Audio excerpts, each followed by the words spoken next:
കഴിക്ക്. ഇതെല്ലാം ഞാൻ നിനക്ക് വേണ്ടി ഉണ്ടാക്കിയതാ. അല്ല, ഇതെല്ലാം താൻ തനിച്ചുണ്ടാക്കിയതാണോ അതോ ഹോട്ടലിൽ നിന്ന് വരുത്തിയതാണോ? ദേ, ഞാൻ കഷ്ടപ്പെട്ടതൊക്കെ ഉണ്ടാക്കി വെച്ചിട്ടേ ഹോട്ടലിൽ നിന്ന് വരുത്തിയതാണെന്ന് പറഞ്ഞ എന്റെ സ്വഭാവം മാറുവേ. ഞാനൊരു തമാശ പറഞ്ഞാ മോളെ, ഇങ്ങനെ പരിഭവിക്കാതെ. എനിക്ക് വേണ്ടി ഇത്രയും വിഭവങ്ങള് ഇത്ര കഷ്ടപ്പെട്ടുണ്ടാക്കണ്ടായിരുന്നു. അന്ന് നീ ഇവിടെ വന്നപ്പോ വല്ലാത്തൊരു സാഹചര്യമായിരുന്നില്ലേ? അന്നെനിക്ക് നിന്നെ വേണ്ടതുപോലെ സൽക്കരിക്കാൻ പറ്റിയില്ല. നീ കട്ട് തന്നെയായിരുന്നല്ലോ. ഇപ്പോ ആ സാഹചര്യം ഇല്ലല്ലോ. എനിക്കിഷ്ടമുള്ളതുപോലെ നിന്നെ സൽക്കരിക്കാം, നിനക്കിഷ്ടമുള്ളതൊക്കെ കഴിക്കാം. അല്ല, നീ എന്താ കഴിക്കാതിരിക്കുന്നെ? ഇതെല്ലാം കണ്ടപ്പോ തന്നെ എന്റെ വയറ് നിറഞ്ഞു. അതൊന്നും പറഞ്ഞാ പറ്റില്ല. ഞാൻ കഷ്ടപ്പെട്ടുണ്ടാക്കിയതാ. നീ ഇതൊക്കെ കഴിച്ചേ പറ്റൂ. ഞാൻ വിളമ്പിത്തരാം.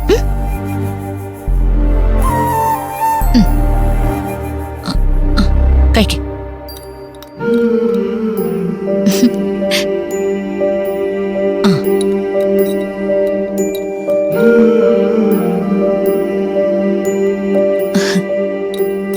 കഴിക്കടാ.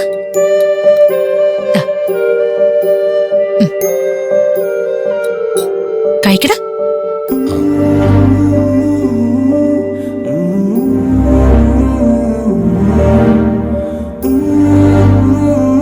ഇനി ഞാൻ നിനക്ക് വാരി തരണോ?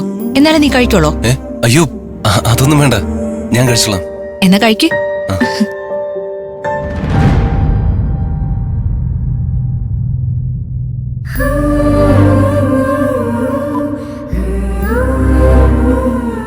എങ്ങനെയുണ്ട് എന്റെ പാചകം? തന്നെ വിവാഹം കഴിക്കുന്ന ആള് എന്തായാലും ഭാഗ്യവാനായിരിക്കും.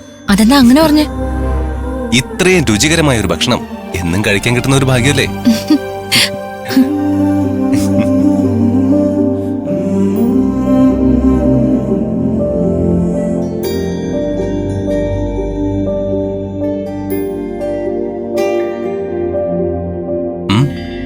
എന്താ ഇങ്ങനെ നോക്കുന്നത്? വെറുതെ. നീ കഴിക്കുന്നതാണേ നല്ല രസമുണ്ട്. ഈ രസമല്ലേ ഇപ്പം മാറുമോളെ, ഇവിടെ പോലീസ് വന്നാല്. അയ്യോ, ആവശ്യമില്ലാത്ത കാര്യം ഒന്നും പറയല്ലേ, എന്റെ ചങ്കിടിച്ചു പോയി. അതെ, വേഗം കഴിക്ക്, എനിക്ക് പോണം. താൻ പോവാണെങ്കിൽ ഞാനും കൂടെ വരാം.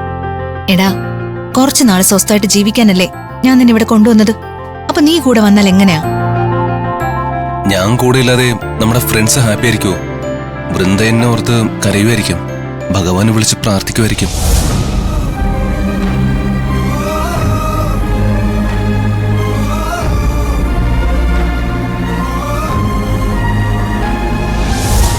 കിരണാണെങ്കിൽ എവിടെയെങ്കിലും ഓഫായി കിടക്കുമായിരിക്കും.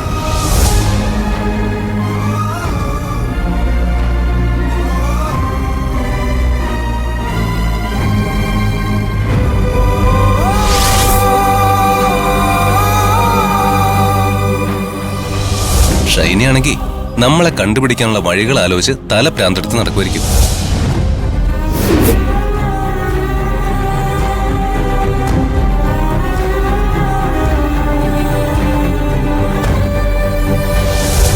പിന്നെ മേഘയാണെങ്കിൽ എന്നെ കാണാത്തതില് ഒന്നും കഴിക്കാതെ പട്ടിണി കിടക്കുമായിരിക്കും.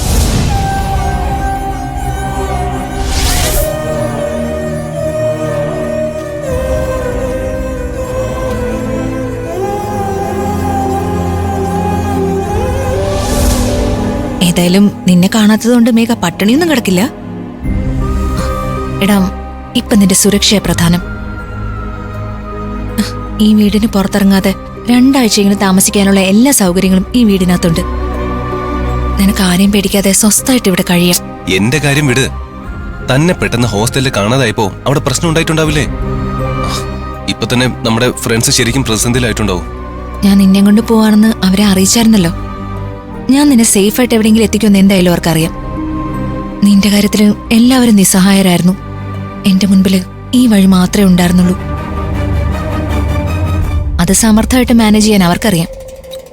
കൂടുതൽ പ്രശ്നങ്ങൾ ഉണ്ടാവാതിരിക്കാനാ ഇന്ന് എന്നെ മടങ്ങി പോണമെന്ന് ഞാൻ പറഞ്ഞത്. നിന്നെ സുരക്ഷിതനാക്കിയല്ലോ എന്തായാലും. ഇപ്പോഴെനിക്കൊരു സമാധാനമായത്.